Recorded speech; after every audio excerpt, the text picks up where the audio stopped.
wow, this brand is doing something differently. And what we're doing is not massively different than anyone else. It's just we deeply, deeply care.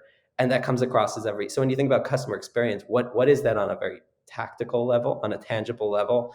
Customer support is, again, putting out fires. Customer experience is thinking about every single part of the customer journey and thinking, how can we optimize this? A, to listen closely, B, to act on the things that we're hearing.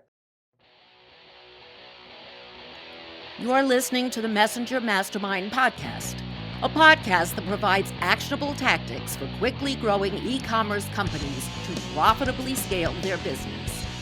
The strategies shared in this podcast are implemented daily by companies generating millions of dollars in revenue each year. Our goal is to help you build long-term profitable relationships with your customers.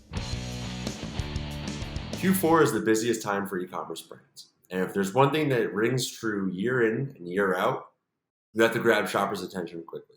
SMS makes it easier than ever to connect with customers through their phones.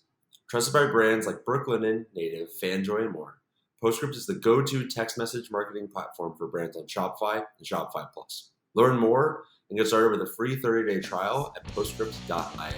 Welcome to another week's episode of the Messenger Mastermind podcast. As always, I am your host, Jeremy Horowitz, and today I'm really excited to dive in with a guest that we're going to bring a really different and interesting perspective. We know it's holiday season, we're going to bring the impact, but we're also going to talk about something that you may not have thought of yet, and that's CX. So I'm not going to ramble on. Let's get right into the value. Let me introduce our guest today, Eli Weiss, the Director of Customer Experience at Olipop.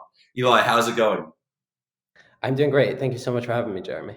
Yeah, I have seen a bunch of your interviews. We've met in person, which is very unique and very cool. I've also seen what you've been talking about a lot on LinkedIn, and I think this is going to be a really different conversation, especially what we have today. So before we dive into that, what I would love to know is, how'd you get into this crazy game of e-commerce? Yeah, I mean, that's a great question. So I have a pretty non-traditional upbringing. I did not complete college, did a lot of traveling to a bunch of different places with points and miles. When I was like 19, 20, 21, when everyone else was in school, I was in Serbia, Macedonia, Paris, Rome. So just done a lot of traveling and kind of came back into the world of like, I need a job. And essentially the only place that gave me the opportunity to just hop right in and prove my value with startups.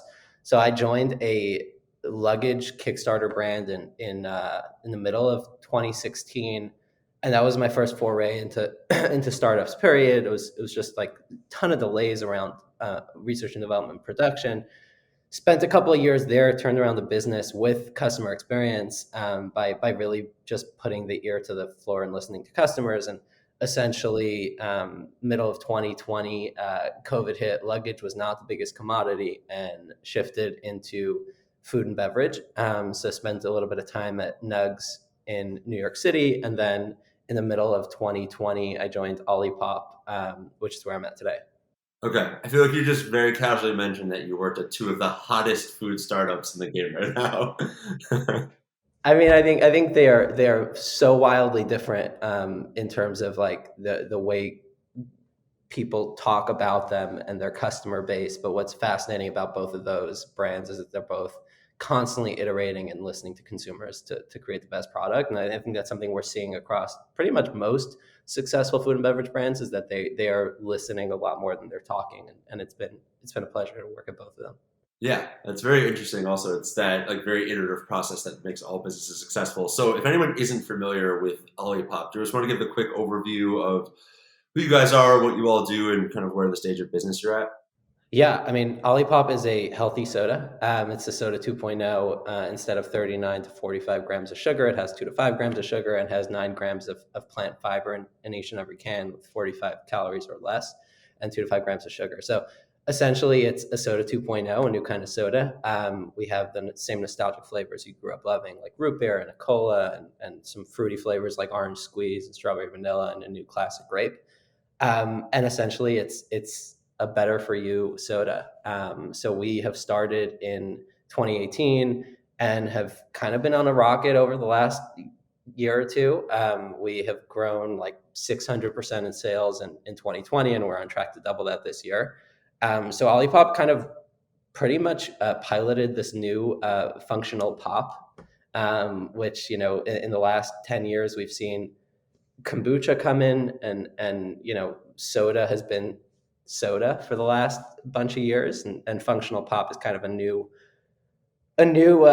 spot on the shelf, which, Olipop at the moment represents like 80 something percent of sales in that space. And we've grown pretty massively on retail and on e-commerce. So in middle of 2020, right before COVID, we were about like 5% direct to consumer and 95% retail. And obviously that shifted. We're now at about 30 to 35% direct to consumer and the rest retail. And we've grown pretty massively in retail as well, going from 500 stores to close to 7 or 8,000. So it's been a pretty wild ride. But it's been, as a team, we've grown from, I think I was employee number 17 to like 55. So it's been wild, but it's been super inspiring to work alongside a team that's super aligned on the mission of getting, a healthier alternative to millions of people. I think soda as a whole has like 90 something percent household penetration in the US alone. And the average American, I think, drinks like an average of one soda a day and has almost like 152 pounds of sugar a year. So it's a massive TAM, right? It's like we can potentially get into every household. We have the opportunity of giving people the same flavors that they grew up. Instead of saying like, here, drink this kale smoothie, we're saying, here, drink something that tastes exactly the same, but has this kind of like things that you'd never see in a beverage, like kudzu root and slippery elm bark and marshmallow root and cassava fiber, like all these things that you wouldn't generally have in your diet if you were a 20 something year old living in New York City. So Yeah, definitely. I also feel this is so interesting because I feel like most of the brands we talk to are the exact opposite proportions, like very heavy e-com, not as heavy retail. So I think there's a lot of interesting things that we're going to dive into today. So the first thing I want to start off with is, what do you consider customer experience to be as a role?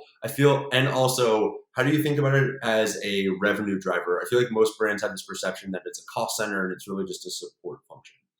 yeah, I mean, first of all, I think it's important to recognize the fact that for most brands, customer service is a cost center. And the reason for that is because it's mostly this reactive measure where it's like you hire somebody for a couple of dollars an hour, put them in the corner of the office and tell them to go at war by just like replying to all the things that every other part of the company messed up. So you think about shipping and delivery. It took the fulfillment center 12 days to process this order. Now we have a couple hundred customers really pissed off about it.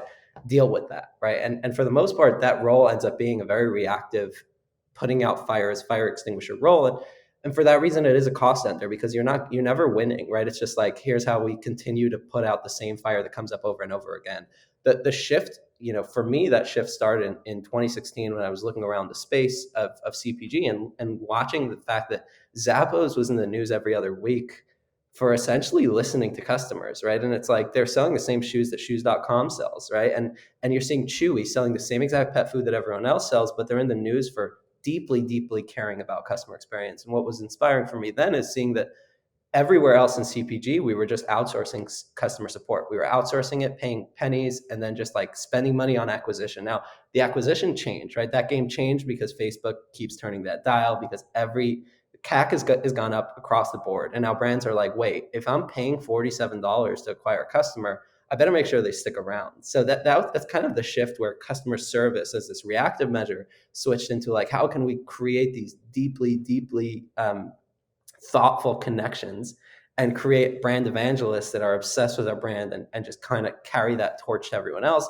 And in doing that, brands are seeing that like, wait, shit, I can like full stop and think about like what makes people fall in love with the brand, accelerate that almost organically, and then have these people be like the people that run around saying Olipop's great. And if you search like Olipop on social media, you see these people saying like, wow, this brand is doing something differently. And what we're doing is not massively different than anyone else. It's just we deeply, deeply care.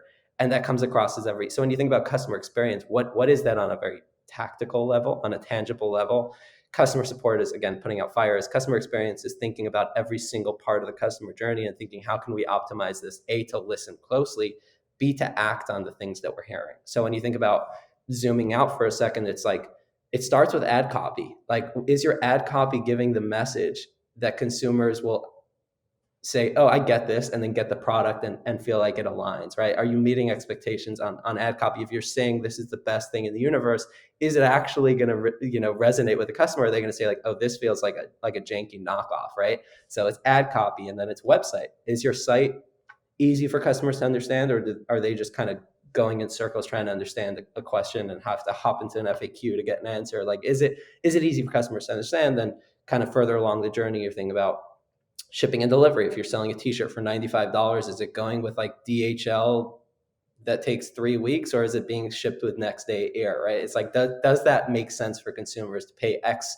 to get it shipped to them in Y fashion? And then again, product, obviously, and thinking through even the completion of that customer journey. If they have a problem with the product, what's your return policy like? What's your refund policy like? So just thinking customer experience is that holistic view of the entire journey, and thinking like, can we constantly be listening, iterating, and taking that feedback to other parts of the company? And in turn, you turn that into a massive opportunity for creating these brand evangelists, and B, for actually iterating in time to catch things before shit hits the fan, and create a better experience. Interesting. Okay. So there's a couple of things I want to pull apart there. I think the first question is, how do you actually do all that? Because you just basically said you basically work across the entire business. And I'm assuming there's a lot of teams that you're interacting with. So how does that, if nobody has ever worked with a customer experience team before, like how should you think about that interaction across? Because it sounds like it's the acquisition team, it's the website team, it's the retention team, it's the fulfillment team, it's the CS teams. Like, how do you think about that, and how do you really fit into the org? Like, just working with, because it's also one of those roles of like, you probably don't own everything, but you need to collaborate with a lot of people who do own the functions.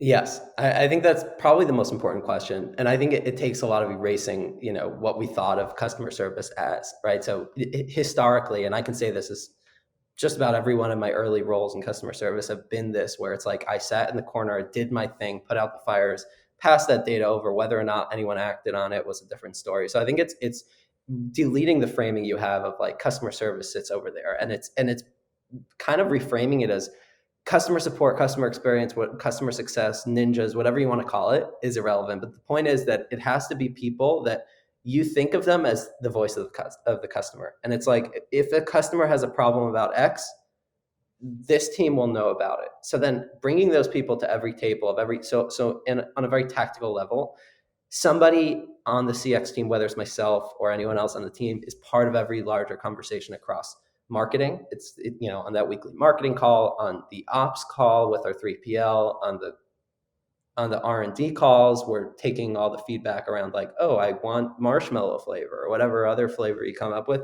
That comes onto a spreadsheet. So we're collecting data across the customer journey. And when you think about like, okay, how are you collecting data on ads? Well, it's quite simple, because we're seeing those comments on every ad, right? So if those comments on a Facebook ad are coming into our Gorgeous, we're saying like, oh, there's a lot of weird comments on this particular ad. We must be missing something here. Or on a much more deeper level on ads, we can, using tools like Source Medium, we can actually see based on people that came through a specific ad, we can see LTV. So if we're seeing that this Facebook ad is driving cheap clicks, but the LTV is pretty low, we're saying like, hey, acquisition team, this is a great way to bring customers in. These people aren't turning into brand evangelists. And then we go back to the drawing table and saying, what about this ad is driving fantastic engagement and getting cheap clicks? And 99% of brands don't do this, because you see cheap acquisition, you just double down into it, but you're not looking at the flip side of retention. So a good example on a very, very, very real level is we were doing a bunch of these stunning ads where it was very soda style with a bunch of fizz and ice, and it was very like real legacy soda style ads. And we were seeing a ton of cheap acquisition from those ads because it was just beautiful and brought you back to a moment. What we saw is that most of the people that purchased soda through that ad didn't necessarily understand what our product is, and they thought that it tastes exactly like the 40-gram sugary soda. And when they got it, they were like, this doesn't taste better than the sugary soda, so why is it more expensive? They didn't understand what the function of the beverage is and what the benefits of the beverage is. Now, the flip of that would be adding friction to the funnel and adding more education and saying like, hey, this is pretty damn good, and it's actually good for you. Right. And that acquisition is going to be a little bit more expensive, but those customers not only purchase 4, 5, 6, 7, 8 times, but also tell all their friends about it, because they're like, this tastes pretty good. And it's so good for you. Right. So that's the flip of thinking about customer experience as a more holistic view that can take all this information, piece it together.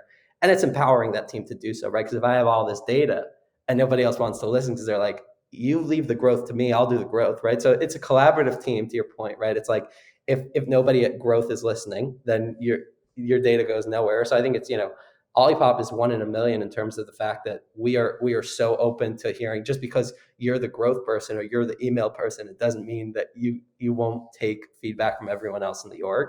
So just because you've done ops for 10 years, if customer experience says like, hey, people dislike this, just because it worked elsewhere, it doesn't mean it works for our customer base. So being open to that feedback is super imperative. And then on a very like, kind of basic level, how do you listen, right? So it's like the Facebook ads, you're listening on the comments. Shipping and delivery, a customer will let you know when they're super frustrated that it's taking too long to deliver. And then you're also looking at NPS, right? You're like, when we send out an NPS survey, we're sending out, on a scale of 0 to 10, how likely are you to refer Olipop to a friend? And then whatever number you click, we say, based on which of these parts of your customer journey did you select your score? And one of them would be product, one of them would be value, one of them would be shipping and delivery, one would be website experience, one would be customer service. So we're not just seeing a holistic NPS score. We're seeing if you're giving a 0 on value, but you love the product, then we're understanding that you love the product, you just don't understand why it costs the amount of money it costs. And then that's an education piece. So it's like really zooming out and looking at all these data parts separately, and then kind of in a cohesive way. At the end of the day, this is what you feel about our brand. How can we shift that? Yeah, I love that second level of the NPS score. I'm definitely going to steal that because I think that it is really important. Of like, customer loves us or hates us, why is just as important as getting that feedback. I do want to dive into one piece and kind of your example before of adding friction to the funnel and driving CAC up. How did you convince your paid media and acquisition team to do that? Like, that just seems like nobody is going to be like, oh yeah, let's drive CAC up and have it be harder and longer to make the sale. It's a work in progress. And I think it's a couple of things, right? It's first of all, understanding that it's when we segment the business into everyone having their strict KPIs, we're never looking at a holistic business as like, how do we grow this business, right? And I think that's a problem with most startups, is that everyone has these KPIs. Like, my job is to lower acquisition, and your job is to raise LTV, and the other person's job is to increase contribution margin. And sometimes all those things don't work together, because sometimes as a business, we want to lower the price to bring more people in, and that's going to mess up your contribution margin. So when everyone is looking at this like, here's my KPI and don't mess with it, we end up in a really sticky spot. So I think it's a collaborative vision of like, hey, it's great for you to have cheap acquisition, but if you're going to have to repurchase customers every month, on the long term, this business is not going to grow sustainably. Now, obviously for me to sell this to like, let's pay more to bring in customers, and I think it'll raise LTV, like, that's not a good sale. But if we look at it, the beauty of using tools to look at this split based on where customers came from and seeing LTV is that I can say, look at this ad. This ad costed more money, or this influencer, we paid more per person we brought in, but there's something about the way they're pitching this product that's working very well, and it's keeping people here for 6, 7, 8, 9 orders. And then it's like, oh, that's a no-brainer once we've seen that it worked.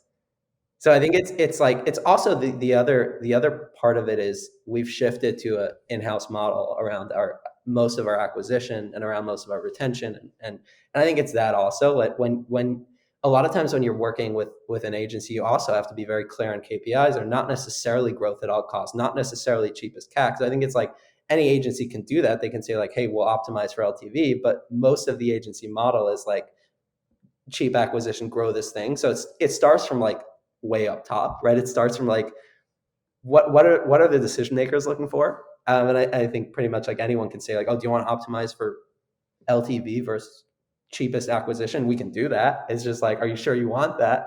And I think we're getting to a point that most brands are like, if I have to pay $80 to acquire a customer and they're only here once, I'd rather pay $150 and have them around for 10 times. It's a no-brainer if you can almost know for sure, which is obviously pretty impossible, but you can know most likely, if it worked in the past, this is the ad that will bring people in and keep them staying. So I think it's a tough decision. We've chatted with a bunch of brands in the space that have made decisions like that have paid off long term. So there were people that have been doing this for 12 years and it worked for them. So it wasn't just like, let's just add friction and watch this whole thing burn.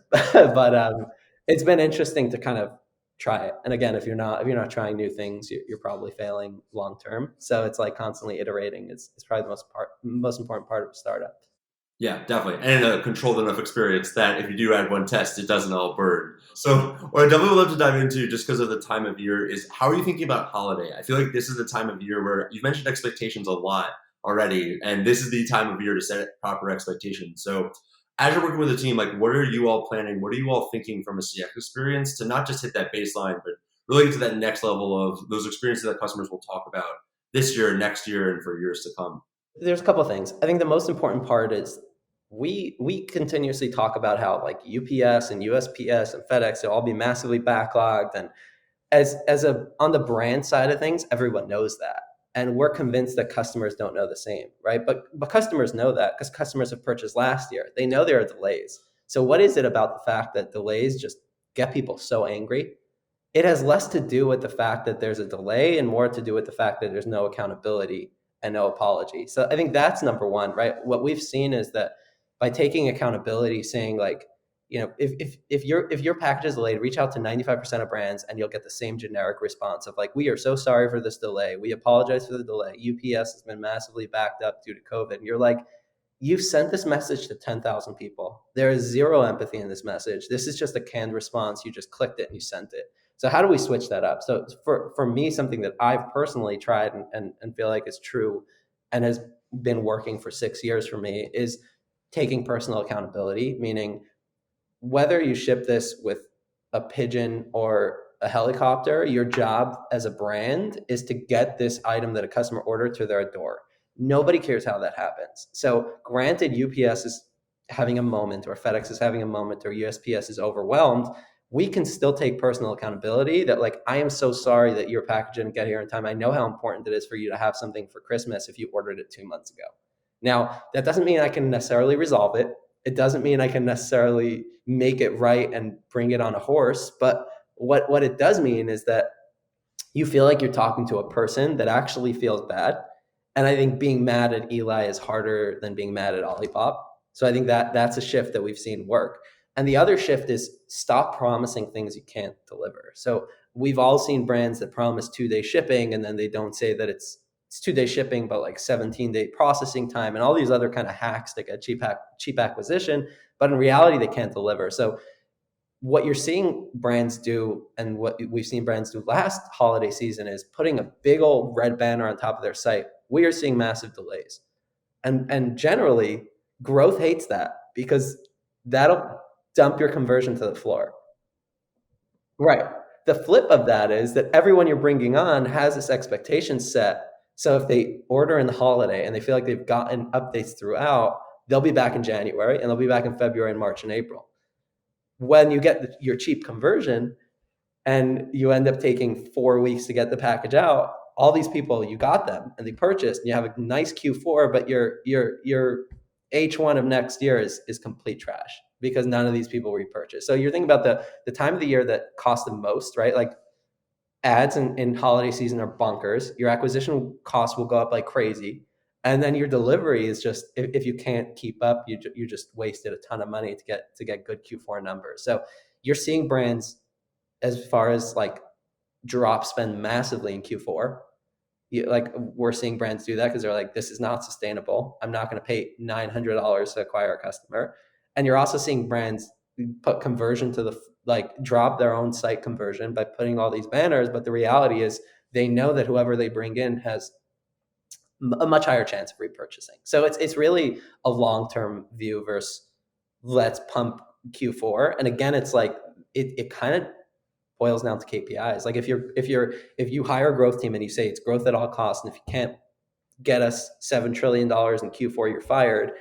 You're pushing people into this corner of unsustainable growth, and that's kind of the larger picture. But I think when you think about holiday, it's across the board. It's like we have to work with partners that give us correct estimations, right? If you're working with a 3PL, it's like, oh, no sweat, like we'll get it all out, and then it takes them 3 weeks.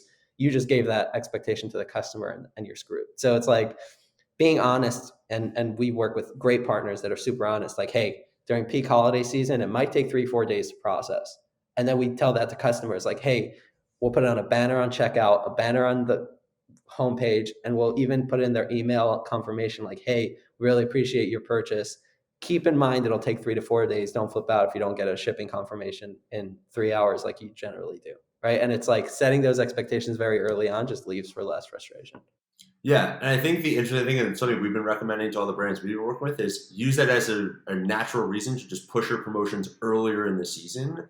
And the ones that did it last year just saw crazy success of these massive like BFCM type numbers just in October and earlier in November, because customers are aware of it. I totally agree. Like customers know that this stuff is happening. They see it in the news. And so if you can just be upfront with them and be honest with them, that's definitely going to work really well. So you mentioned like reaching out and from personal emails, like from Eli, as well as putting the banners on site. Do you have any other like simple just tactics or things that people can do to just properly set those expectations? I mean, I think the most important thing is if you realize that this is going to take longer than usual, we generally brands operate with like, don't wake a sleeping bear. Like, don't say anything. Just like keep things quiet and don't say a word. But what we don't realize is that even if a customer is not actively hounding you for an update, it doesn't mean they forgot.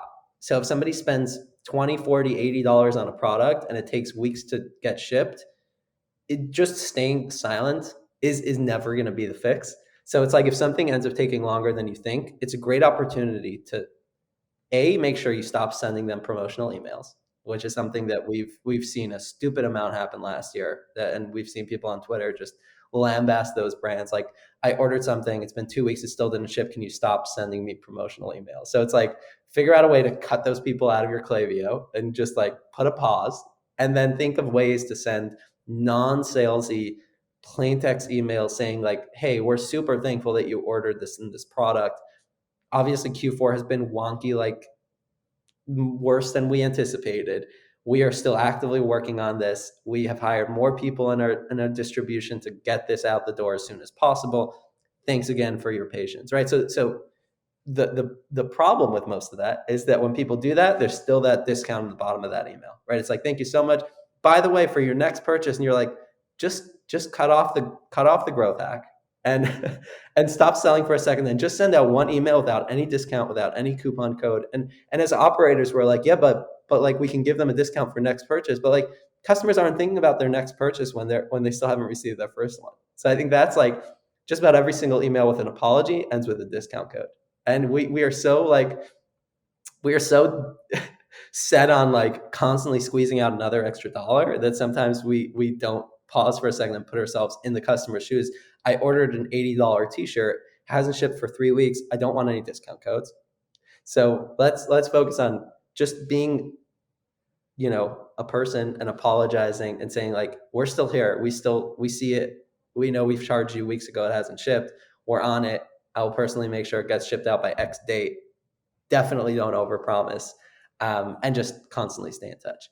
Yeah, definitely. Because especially also if I bought that $8 t-shirt as a gift for somebody else, I really don't care about buying it again because I just want to make sure I get them the gift in time. So I think you've mentioned a lot of like injecting a lot of personality, and this is something like we just wrapped up a personalization series in September, and something that I've really just been thinking about a lot is that I feel like personality, and especially the team's personality, is missing so much from most brands. And I think that's something that you all, like just from seeing some of the texts that you send and some of the emails that you all have sent, something you all do really well. So like, how do you cultivate that culture where the team feels comfortable putting themselves and their personality forward? Because I also feel like this is the perfect time of year to start peppering that in. Yeah, I mean, I think to be completely candid, something worth noticing is that you'll see when you see the team on Olipop emails, you're seeing 3 to 4 to 5 names. There are 50 something people working here.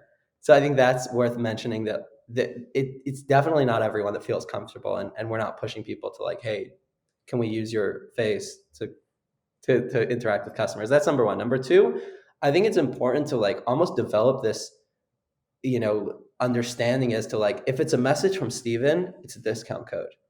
If it's a message from, Steven's our business development growth guy, right? So it's like, if a message is coming from him, you already know what it's going to be. If it's a message coming from Ben, who's our CEO and formulator, it's probably a new product launch. If it's a message from our RD, Renee, you know that it's probably an educational. If it's a message from Eli on CX, it's probably an apology, a great news update, like something on the customer experience side. If it's a message from our CX manager, and it's probably something just to communicate with customers because she's spoken to most of them. So I think it's like cultivating these almost personas that are usually larger than life, and kind of setting customers to understand, like, if a message comes, and customers can't remember 37 people on a brand side. They remember 3, 4, 5, 6 faces.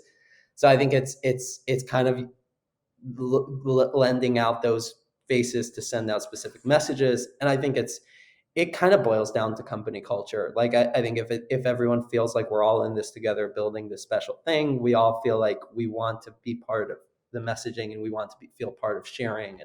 And I think what's interesting is, it's kind of how we've thought about influencer in the last 6 months.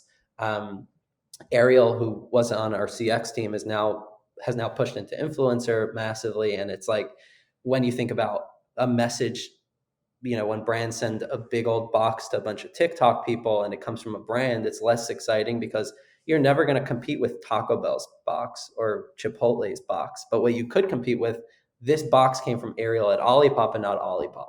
So I think that's what we've been thinking about a lot, is like, when you're sending an SMS and it comes from a brand, can you stop spamming me? But when you're sending an SMS and it came from Eli and it feels like it's the way I talk, then it's a message from a friend. So it's like switching that framing has been super helpful. And even just like around subscription, like when we welcome someone into the subscription, it's a plain text email that comes from me. So it's not like, thanks for joining the Olipop subscription. That just feels like it's not exciting. But if it's like, hey, Eli here, this is what our subscription's all about. Thank you so much for joining. Feel free to shoot me a message if anything comes up. That feels more personal. Yeah, definitely. I also feel that it's so demystifying, because I feel like most brands are either like, it has to come from the brand. We have to make ourselves feel really big, or it has to be like 17 people and everything has to be something different. But I like that personas, because then it is really easy to identify. Like, oh, if I do have a question about subscription, I'll go to Eli. If I do have a question about this other part of like the product, I will go to Ben. And I think that's a really interesting piece. Have you ever worked with PR? Because I feel like that's a very PR type tactic.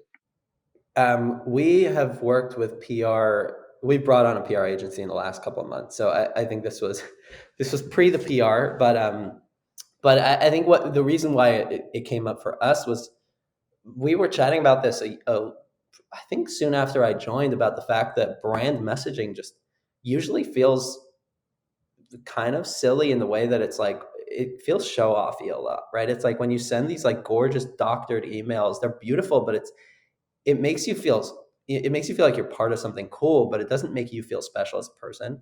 So it's like, and pretty much every business across the board has seen plain text emails do wildly well recently. And the question is, like, if we can send the most stunning email with gorgeous graphic design and great copy, how is a plain text email beating that?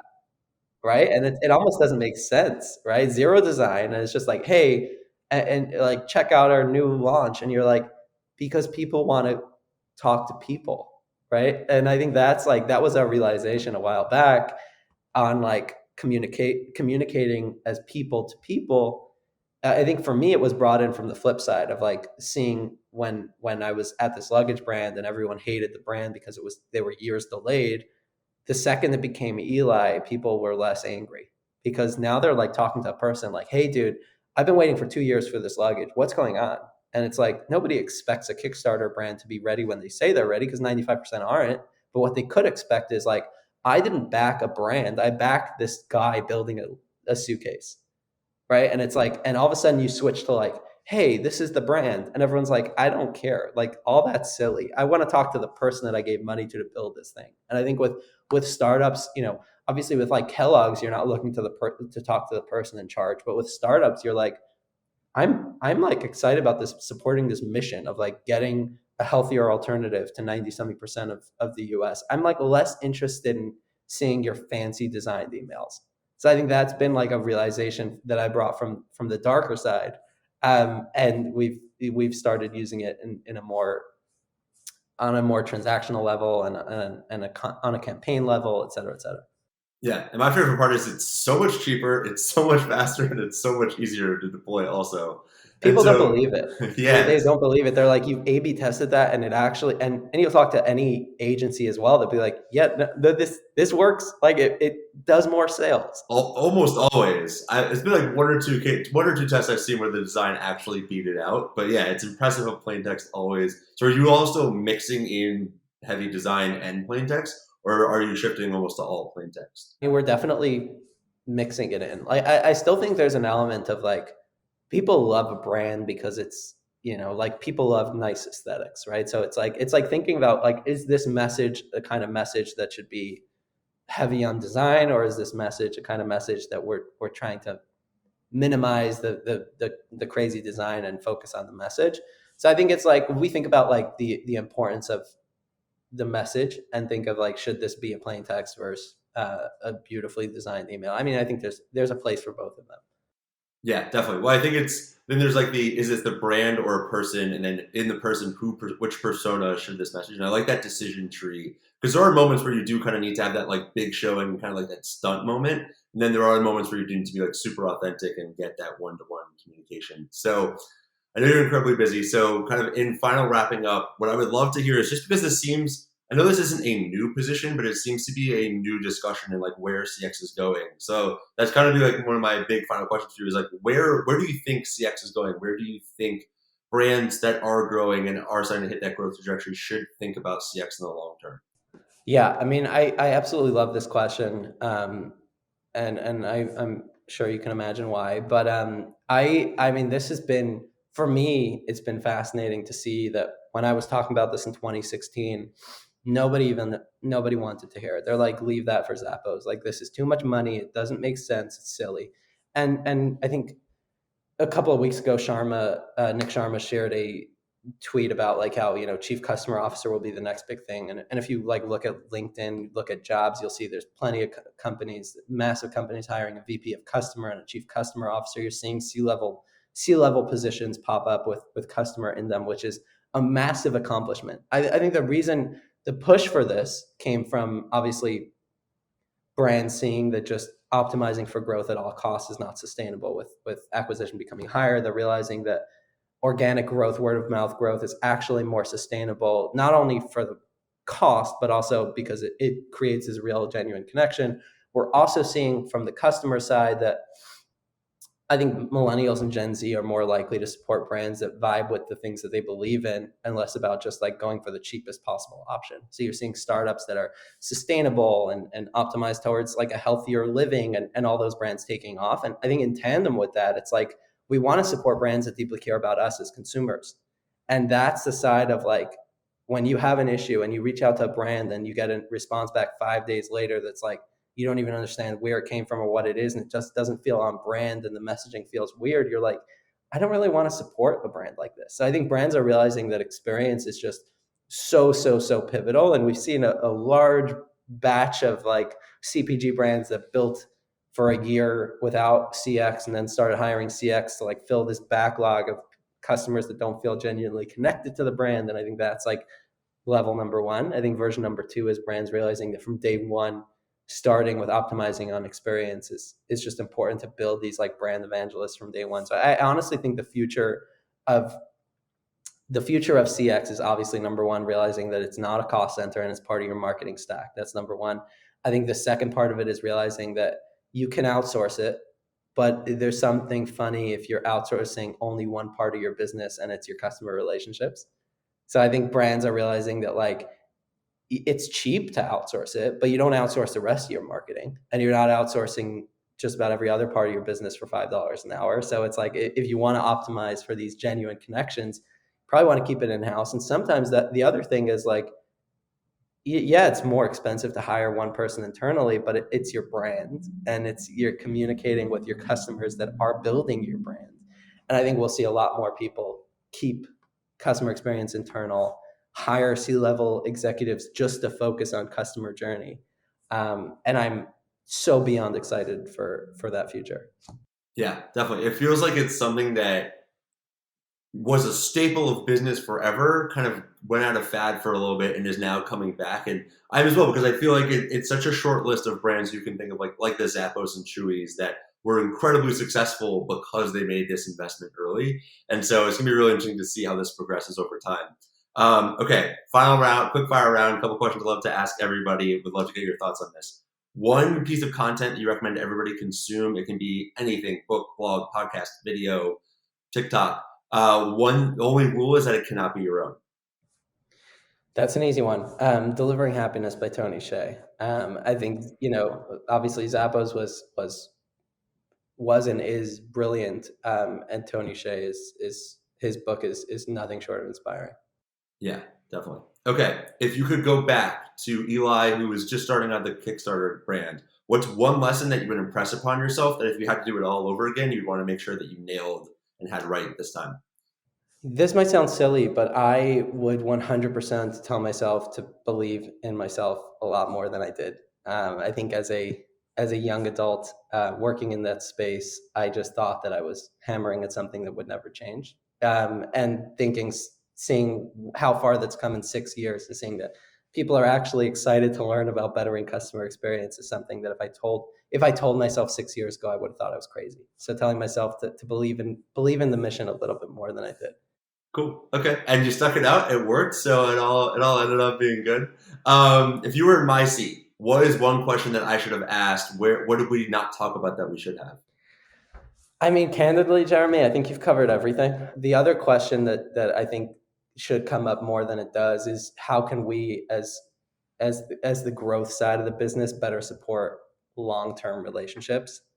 And I think we briefly touched on it with like thinking about KPIs, but I think growth and experience are going to be closer and closer as the next 3, 4, 5, 6 years comes. And I think that's honestly the part that I'm most excited about, because they are two different parts of the brain, and putting those people together, like the closer growth and experience get, the closer you get to magic. Well, I'm gonna take a ball again. How can brands do that? Like, what should they be thinking about to put those two teams closer together? I mean, I think it starts from day one. It's like, are we hiring people that are excited to work cross-functionally? Are we putting one of those or both of those on a pedestal in a way of like, both of those should be looked at in the same way, right? It's like, it starts very early on where brands are like, I pay $1 million a month for a growth agency because I can see the linear money coming in, right? I can see it's like pretty black and white. Are we making money? Are we not? But experience, it's like, we don't see the dollars and cents into it. So I think it just starts from like, very early on, optimizing for both great growth and great retention. Okay, cool. For all the founders who are just getting started listening to this episode, you heard it here first. So we really appreciate the time. Eli, if anybody wants to learn more about Olipop or yourself, where can they go? Yes, it is drinkolipop.com and drinkolipop on all socials. And to find more about myself, it's at Eli Weiss with an extra S, ELIWEISSS on Twitter. Nice. Well, we really appreciate the time. Thank you for joining us. Thank you so much for having me, Jeremy. Thanks for listening to another week's episode of the Messenger Mastermind podcast. If you enjoyed today's episode, please share it with another e-commerce marketer. And always let us know what you think down in the comments below. Also, don't forget to subscribe. If you're looking for cutting-edge tactics and the resources that we rely on to run our businesses, sign up for our newsletter. We'll include a link down below. As always, stay confident, connect with your customers,